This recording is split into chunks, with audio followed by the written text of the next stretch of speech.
West Bengal voters are currently evaluating a 15-point political manifesto. It's a dense list of promises targeting the state's economic, security, and administrative systems. The core conflict here is straightforward. You are weighing the established local systems of the incumbent administration against a highly disruptive, radical policy pivot. The problem with a sprawling 15-point list is that it is too chaotic to evaluate at a glance. It covers everything from global tea branding to anti-infiltration units. Evaluating a document this broad means identifying exactly who bears the execution costs and who actually reaps the rewards.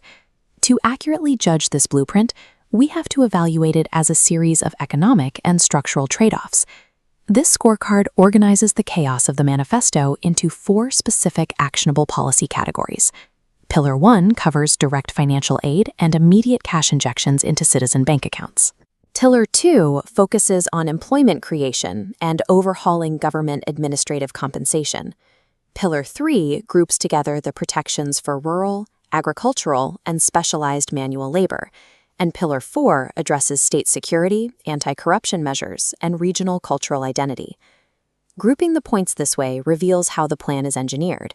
It pairs aggressive, targeted financial inputs with hardline systemic crackdowns.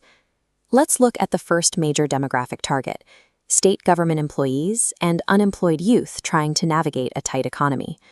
The manifesto commits massive capital to this group. It promises the implementation of the 7th Pay Commission, the clearing of pending Dearness Allowances, and the ambitious creation of One Core jobs. Because One Core jobs take time to materialize, the plan offers an immediate stopgap: 3,000 rupees monthly financial aid for both unemployed youth and women currently locked out of the primary job market. If executed, these inputs create a sudden, massive boost to the purchasing power of the middle and lower middle classes across the state. But here is the unavoidable trade-off. Funding an aggressive cash injection of this magnitude requires entirely restructuring the state's existing budget. Without heavily relying upon federal borrowing, the state administration will likely have to freeze long-term infrastructure projects or significantly increase taxes in other sectors to balance the books. This means while government employees and unemployed youth get highly attractive, immediate financial relief, the macroeconomic friction applied to the broader state budget will be exceptionally steep.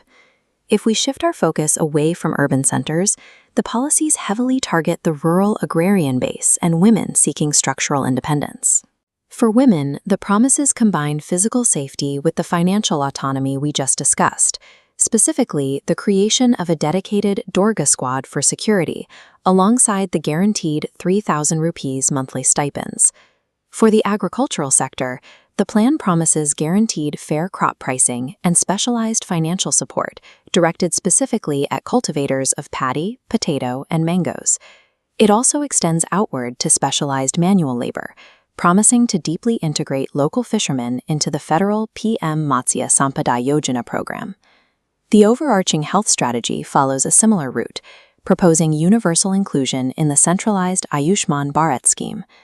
The goal across all these rural demographics is to replace fragmented local support with standardized, federally backed pricing models and guaranteed health safety nets. The critical trade-off for this demographic is operational. Shifting reliance away from familiar, localized state programs to massive federal systems introduces significant bureaucratic hurdles and heavy paperwork transitions. Rural voters and women have to weigh if trading the familiarity of their current local systems is worth the transition into potentially robust but highly bureaucratic centralized networks. The final target demographic is less focused on immediate cash and highly focused on macro-state issues, border security, and regional cultural validation.